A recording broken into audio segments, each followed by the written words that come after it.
Morning. So tonight we're going to be staying at the Kelpies. I've always wanted to see the Kelpies at night, so we've decided to do that. It's £5 to stay in the car park overnight. I think the toilets are open till 8 o'clock or something like that, and there's no other facilities, so we're quite happy to pay the £5. Yeah, so that's going to be really good, but we're not there yet. We're actually in Falkirk at the moment, but we're in the car park for the Falkirk Wheel, and that's going to be our first stop. We've got quite an action-packed day, I think, today. So after the Falkirk Wheel, we're going to head up to the Union Canal, because up that way, at the back of the Falkirk Wheel, hey, we've got Antonines Wall, stretches along there. We've got the huge aqueduct that goes over the Avon Gorge. We're looking forward to seeing that, and there's this big giant tunnel that goes through a hill. The Union Canal goes right the way through it, and we're going to walk through that tunnel. It's going to be a great day, so we better get a move on. So where are we? We're here at the moment. We're going up here. And I think you're wanting to walk Along the Union Canal. Is that Antonines Wall? Aye, that's Antonines Wall Route there. of the Antonines Wall, so it goes that way.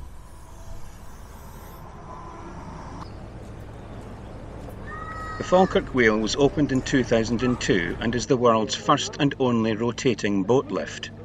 It connects the Union Canal with the Forth and Clyde Canal. Trish is going to try and get us some tickets to go up in the canal boat while I wait outside. Kira's quite happy. It gives her a chance to eye up the local talent. I hope Trish is going to be quick because they're onboarding now. I needn't have worried. We managed to get on a boat, so we're going up the wheel.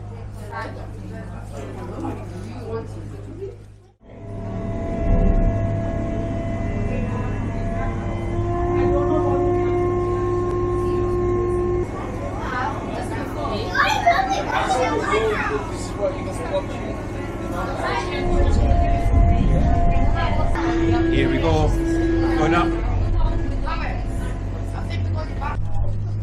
As the wheel rotates, the two gondolas are always kept in the upright position by a simple system of gears. Two 8-metre wide outer rings orbit a fixed inner cog of the same width. Two smaller cogs connect the inner and outer rings together. These travel in the opposite direction to the outer rings, and this ensures that the two gondolas remain level. Without this system, the inertia created by over 80,000 gallons of water would tip each gondola over. According to Archimedes' principle, floating objects displace their own weight in water. So when a boat enters the gondola, the weight of water displaced will equal the weight of the boat. This means that one gondola holding one or more boats will always weigh the same as an empty gondola, providing that the water levels are the same. We've just popped back to the van for lunch and we're having soup today. So Trish is having hers outside and I'm heating mine's up now. We've got plenty of gas in the van. We actually filled up the LPG tank the other day. It cost us all of 55 pence. The thing is, we don't have a gauge in the van, so we never know if we're running out of gas or not. We just have to kind of guess when we feel we've used quite a lot, and then we take it along and fill up the tank. Had a nice lunch back there at the van, and then we went up to the back of the Falkirk Wheel, and I think that we had the best viewing point that we could possibly have got to see the Falkirk Wheel going up. Yeah, I would agree with that. So we sat there for, you know, probably a good sort of 10-15 minutes. That's probably how long it takes to get up. It's obviously very slow. It goes at a bit of a snail's pace. But, you know, we didn't mind at all. We were quite happy to sit out in the sun, watch it going up. So I had the camera with the zoom lens, so I got a few close-up shots too of it going round. It's difficult to see it going round, it's so slow. And now we're heading along to this little Roman fort, aren't we? Yeah. So we're going off to see Rough Castle, which is on Antonines Wall, and it's one of the best preserved forts on Antonines Wall. So I'm looking forward to seeing that. It is, yeah. Apparently there's about 16 forts or something like that. When we say forts, don't expect anything hugely impressive. Alright, you'll see it when we get there. So will we.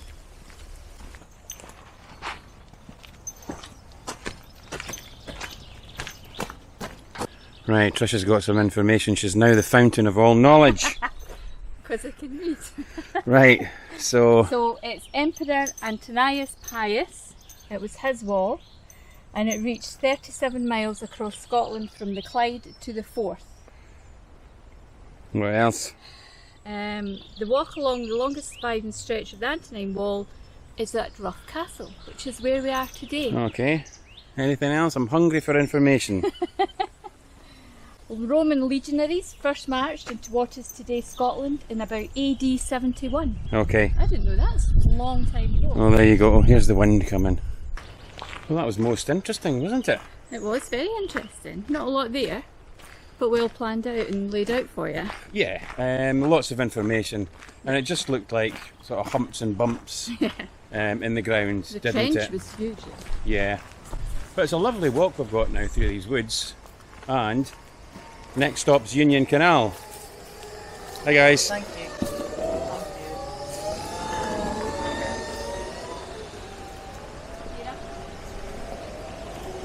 Thank you. Hey. We're just having a little breather for a couple of minutes, and we've come to this seat, and there's another fantastic view over the Falkirk Wheel. It's a view that we've not had before, different angle. Upper Basin. Upper Basin, there you go.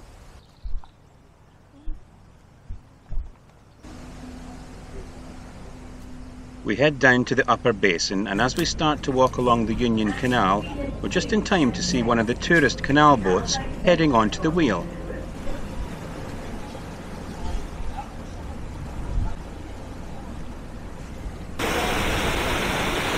The Union Canal was originally built with no locks, and followed the contours of the land for over 31.5 miles from Edinburgh to Falkirk.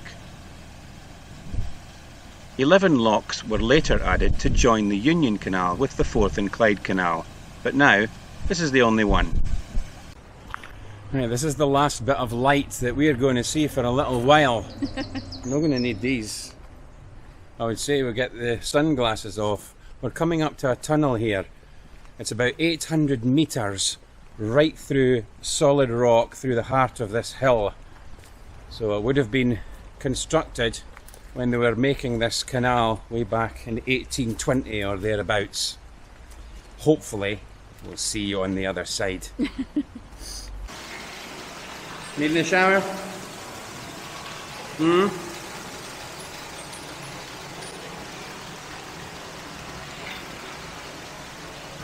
Right, come on then. See how far we can get. I've got a head torch on, which might help a little bit. This tunnel through Prospect Hill is 2,070 feet long and was necessary because the owner of nearby Callender House didn't want the canal on his land. Navvies worked on this from both sides, blasting their way through and clearing it with pickaxes. Two navvies that worked on the canal were called Burke and Hare, who went on to a more profitable career later in Edinburgh. Oh, here's an interesting bit. That looks like candles, you know, candles that melt on a stand and all the wax drips down into these weird shapes. Obviously it's not. Oh, this must be how stalactites are formed. And here they are, in a tunnel. And that tunnel's been here for 200 years, right enough, so they've had time.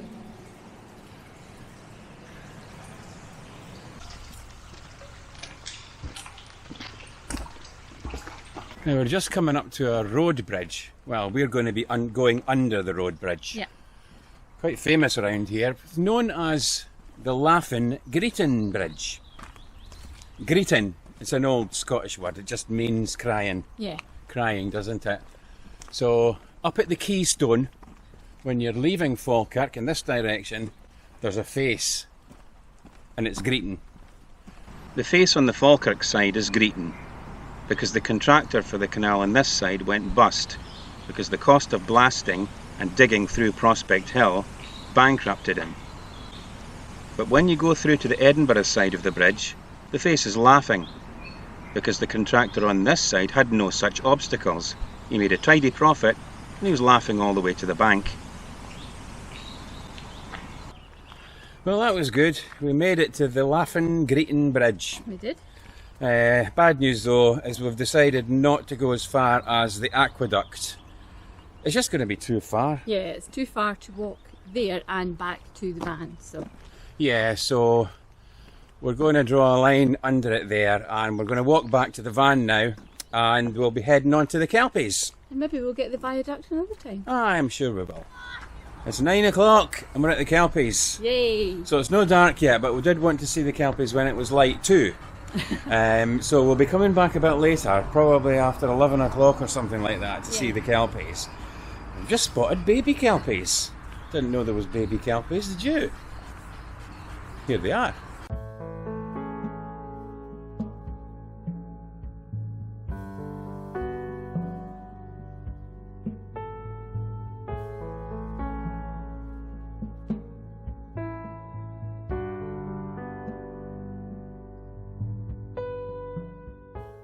That was great, that. I love those baby Kelpies.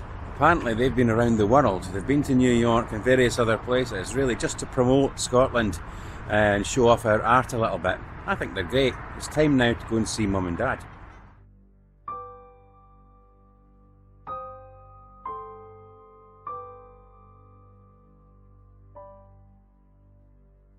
The Kelpies at Helix Park are two 30-metre high horsehead sculptures, the largest equine sculptures in the world.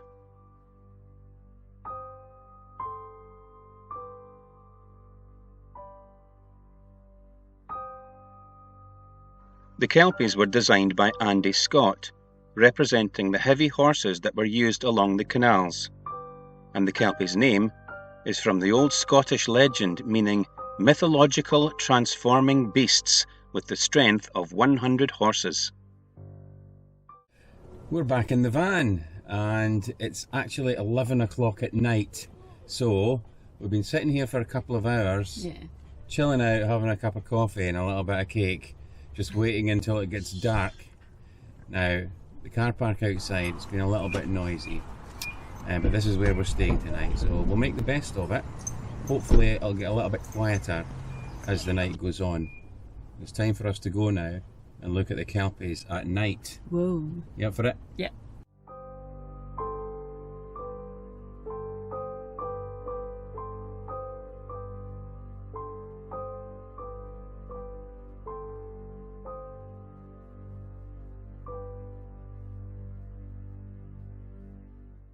Kelpies were absolutely fantastic. Stunning. I loved that. It's like a completely different thing you're going to see with all of the lights. It just looks completely different, didn't it? Yeah. Absolutely brilliant. We loved it. I'm tired too. It's been a long day. Done a lot of walking today. So we're going to get the bed up, we're going to get into it, and we're going to be sleeping in probably about 2 minutes time. Alright. Hope you enjoyed the video. If you did, give us a thumbs up. And drop us a comment if you like, that would be great. Always good to hear from you. And you'll see us on the next one. Bye. Ta-da!